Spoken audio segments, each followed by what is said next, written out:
आइए, वैद्युत चुंबकीय तरंगे यानी इसको बोलते हैं electric magnetic waves. Electric magnetic waves बोलते हैं वैद्युत चुंबकीय तरंगों को। पहले तो इनको माध्यम की आवश्यकता नहीं होती है। यह तरंग का दूसरा भाग है। एक तो है क्या, यांत्रिक तरंगे, जो दूसरा है वैद्युत चुंबकीय तरंगे यानी अयांत्रिक में आते हैं। एक होता है यांत्रिक तरंगे, एक होता है अयांत्रिक तरंगे। तो अयांत्रिक तरंगों में यह आता है और इसे माध्यम की आवश्यकता नहीं होती है। किस, जैसे ठोस, द्रव, गैस, कोई अन्य माध्यमों की आवश्यकता नहीं होती है। ठीक है, तो हम बात करेंगे कि वे तरंगे जिनके संचरण के लिए, संचरण यानी जाने के लिए, ठीक है, के लिए भौतिक माध्यम की आवश्यकता नहीं होती है, भौतिक माध्यम की आवश्यकता नहीं होती है, वे तरंगे निर्वात में भी संचरित हो सकती हैं, वैद्युत चुंबकीय तरंगे कहलाती हैं। जैसे आप नाम सुने होंगे कि प्रकाश की चाल जो होती है निर्वात में होती है, निर्वात में चलता है, तो वैसे ही है यह एक प्रकार का। ठीक है, तो वैद्युत चुंबकीय तरंगों के लिए माध्यम की आवश्यकता नहीं होती है। किसकी आवश्यकता होती है? निर्वात की आवश्यकता होती है। निर्वात में यह सभी गमन करते हैं। ठीक है, आगे हम बात करेंगे कि इसका कितने वैद्युत चुंबकीय तरंगे हैं, कितने वैद्युत चुंबकीय तरंगे हैं, जो बराबर उससे सवाले आते रहते हैं, बनते रहते हैं। ठीक है, तो हम एक ट्रिक अपनाया है, क्या है, गैप देसर। जितने वैद्युत चुंबकीय तरंगे हैं उनका नाम हम ट्रिक्स रखे हैं, क्या, गैप देसर, गैप देसर। इसमें जो ए लिखा हुआ है उसका मतलब हर जो वाक्य लिखा हुआ है उसका मतलब है। ठीक है, तो गैप देसर के नाम से ट्रिक है और यही 7 वैद्युत चुंबकीय तरंगे हैं। 7 वैद्युत चुंबकीय तरंगे हैं, बाकी सभी क्या है, वैद्युत चुंबकीय तरंगे नहीं है, यांत्रिक तरंगे में होंगे और उनके लिए माध्यम की आवश्यकता होती है।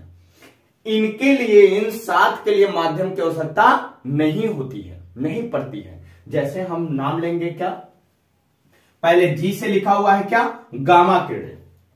क्या है, गामा किरणें। गामा किरणें के लिए माध्यम की आवश्यकता नहीं होती है और गामा किरणें वैद्युत चुंबकीय तरंगों में आता है। जैसे आप जानते हैं कि कोई एक रेडियो एक्टिव तत्व होता है, उससे अल्फा बीटा गामा किरणें निकलती हैं।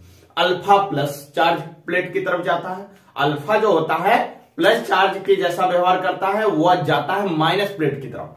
जैसे यहां पर एक प्लेट रख दिया गया, प्लेट बनाया गया है, इसमें वैद्युत चुंबकीय तरंगे हैं, यह ऐसे गुजरता है, तो जो सामने जाता है उसको गामा कहते हैं, ये अल्फा है और यहां पर क्या है, यह बीटा। तो बीटा जिधर भी आएगा, तो क्योंकि बीटा का व्यवहार क्या होता है, माइनस, तो ये क्या होता है, प्लस प्लेट। वह हमेशा वह आकर्षित होगा, यानी बीटा प्लस चार्ज की तरफ आकर्षित होगा और अल्फा माइनस प्लेट की चार्ज की तरफ आकर्षित होगा। क्यों? क्योंकि अल्फा क्या है, प्लस चार्ज, हीलियम जैसा व्यवहार करता है। ठीक, वैसे ही गामा है, गामा न्यूट्रल है यानी उदासीन, और वह सीधे ऊपर चला जाता है। ठीक, आगे हम बात करेंगे गामा किरणें। तो गामा किरण की खोज किसने की है, ऐसा भी आता है क्वेश्चन। तो गामा किरण की खोज पाल बिलार्ड या हेनरी बेकुरेल ने किया था। पाल बिलार्ड या हेनरी बेकुरेल ने किया था। ठीक, आगे हम बात करेंगे ए से का मतलब क्या है। पहले जो ए लिखा हुआ है, ए का मतलब क्या है, यक्स किरणें।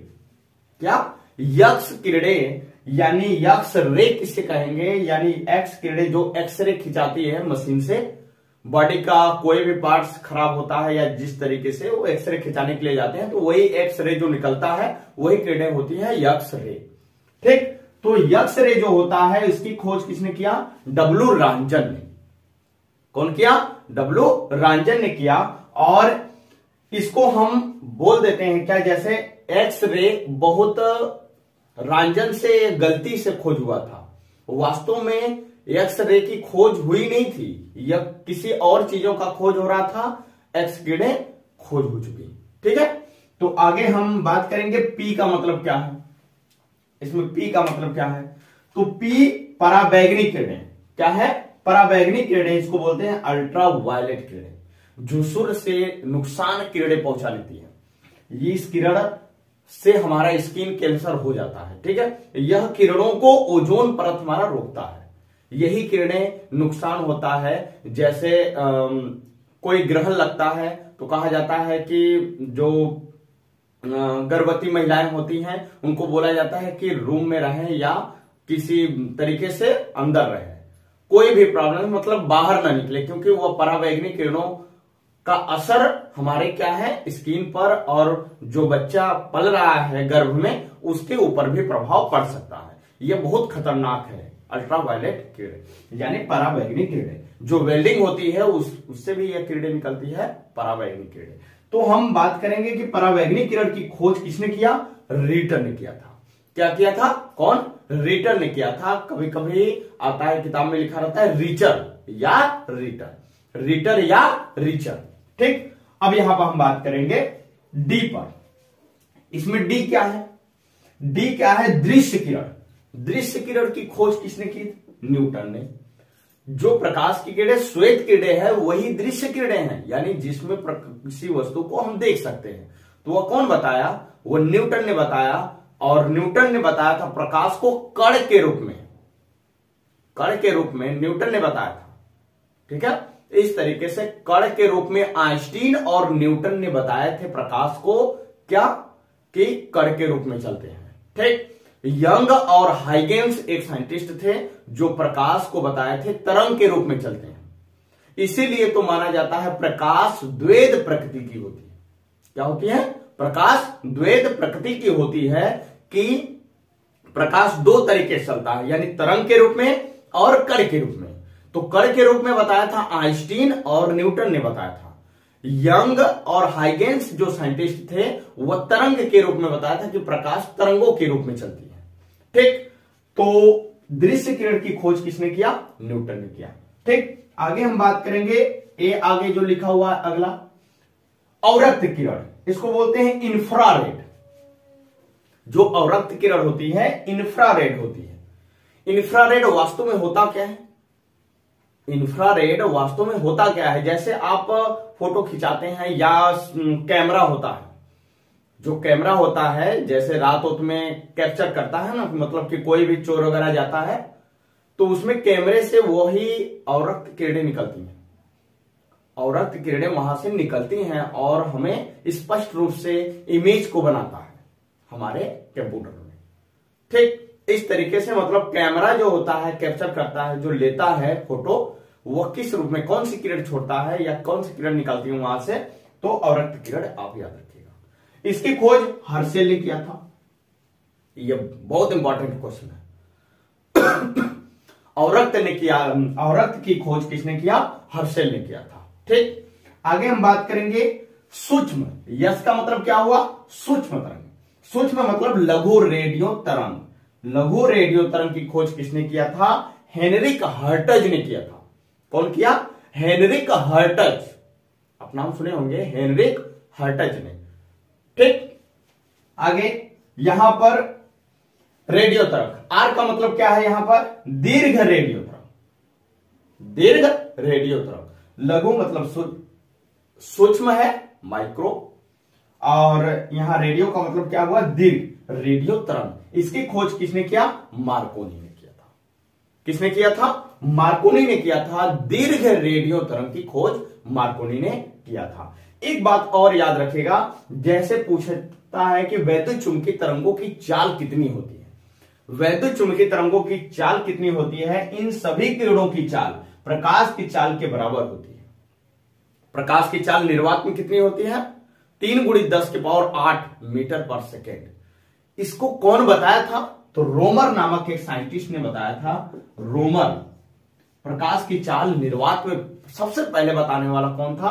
तो रोमर एक साइंटिस्ट था, वही बताया था कि प्रकाश की चाल निर्वात में 3 × 10⁸ मीटर पर सेकेंड होता है। या आप इसको लिख सकते हैं 3 × 10⁵ किमी पर सेकेंड। ठीक है, और इसी चाल के बराबर ही पूरा का पूरा वैद्युत चुंबकीय तरंगों का यानी सातों का स्पीड होता है। यानी वैद्युत चुंबकीय तरंग का चाल, प्रकाश की चाल और बिजली की चाल, वैद्युत धारा की भी चाल, तीनों का सेम बराबर होता है। 3 × 10⁸ मीटर पर सेकेंड होता है। ठीक है, तो अब हम बात करेंगे क्वेश्चनों पर कि क्वेश्चन कैसे आते हैं हमारे एग्जाम में, कहां कहां से क्वेश्चन, तो बात करेंगे। आइए देखते हैं। पहले तो ये पूछेगा कि इनके लिए माध्यम की आवश्यकता क्या होती है। माध्यम यानी निर्वात में चलते हैं। पहले क्वेश्चन क्या पूछेगा, वैद्युत चुंबकीय तरंगे किसमें चलती है, किस माध्यम में चलती है। तो यह माध्यम की आवश्यकता नहीं होती है, किसमें चलती है, निर्वात में चलती है। पहला क्वेश्चन। दूसरा क्वेश्चन पूछेगा कि जो गामा किरण है वैद्युत चुंबकीय तरंग होती है या नहीं।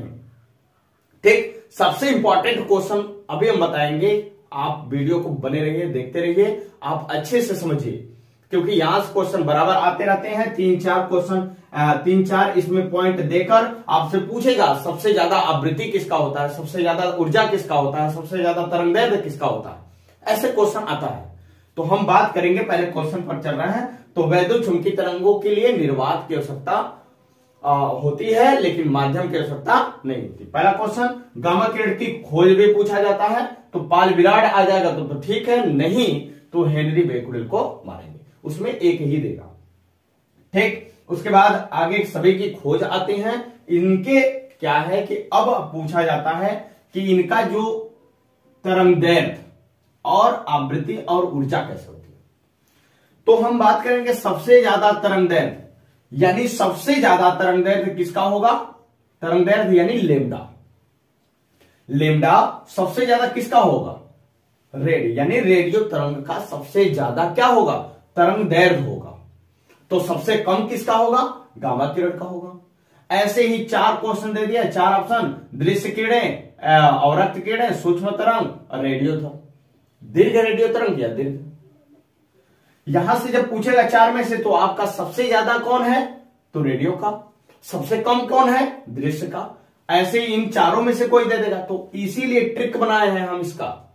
ट्रिक से याद रखिए इसको, गैप देसर, बोलिए 4 बार, गैप देसर। कमेंट करिए, लिखिए gap Desar, gap Desar. D का मतलब क्या है, ए का मतलब क्या है, जी का मतलब क्या है, ए का मतलब क्या है, यस का मतलब क्या है, वो बराबर आप लिखिए कमेंट में। कमेंट करेंगे तब आप लिखेंगे, टाइप करेंगे तो आपको याद रहेंगे कि इसका मतलब यह होता है।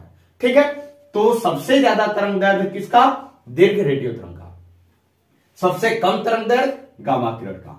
अब उसके बाद हम बात करेंगे सबसे ज्यादा ऊर्जा गामा किरण का, सबसे ज्यादा ऊर्जा गामा किरण का, और सबसे कम ऊर्जा रेडियो तरंग का। सबसे ज्यादा आवृत्ति किसका होता है, सबसे ज्यादा आवृत्ति की बात करेगा। आवृत्ति मतलब N या तो F, या तो हम कहेंगे न्यू, इसको बोलेंगे न्यू मतलब आवृत्ति, F मतलब फ्रीक्वेंसी, E भी आवृत्ति, N मतलब आवृत्ति, इसको भी कहेंगे। तीनों को आवृत्ति से दिखाते हैं, इस बात को ध्यान दीजिएगा। तो यहां पर ये जो चीजें हैं, सबसे ज्यादा तरंगदैर्घ्य रेडियो तरंग का, सबसे ज्यादा ऊर्जा गामा किरण का, सबसे कम ऊर्जा रेडियो तरंग का, सबसे कम आवृत्ति रेडियो तरंग का, सबसे ज्यादा आवृत्ति गामा किरण का।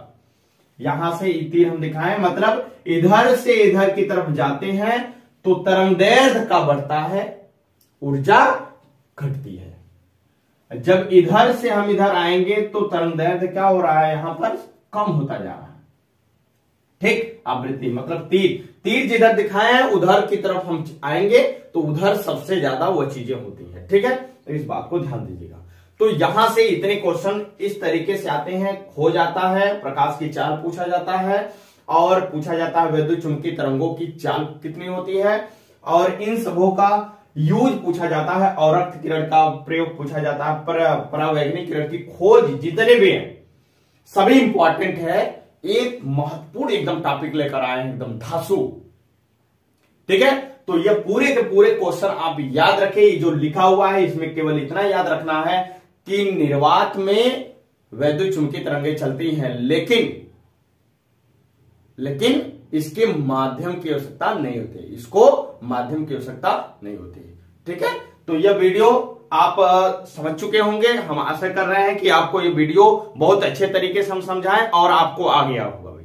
ठीक, 1-2 बार और कोशिश करके आप अपने से देखिए और इसको आप अच्छे तरीके से नोट्स बना लीजिए। या तो आप जो चीजें भूलना चाह रहे हैं, भूल रहा है, आपको दिमाग में लग रहा है भूल रहा है, तो आप इसको कमेंट करिए। आप लिखिए, जब टाइप करेंगे मोबाइल फोन पर जब टाइप करेंगे तो आपको हमेशा के लिए याद हो जाएगा। एक बार दो बार तो करके देखिए, जब देखेंगे तब आपको पता चलेगा। करके देखिए, बैठकर कुछ नहीं मिलने वाला है, ठीक है। तो आने वाले सभी एग्जाम, आगामी जितने भी एग्जाम हैं उनके लिए बहुत इंपॉर्टेंट है। जो भी कोई कंपटीशन है उसके लिए तो इंपॉर्टेंट है, लेकिन खास एकदम रेलवे के लिए एकदम महत्वपूर्ण एग्जाम, जो महत्वपूर्ण एग्जामों के लिए एकदम इंपॉर्टेंट है यह टॉपिक, ठीक है।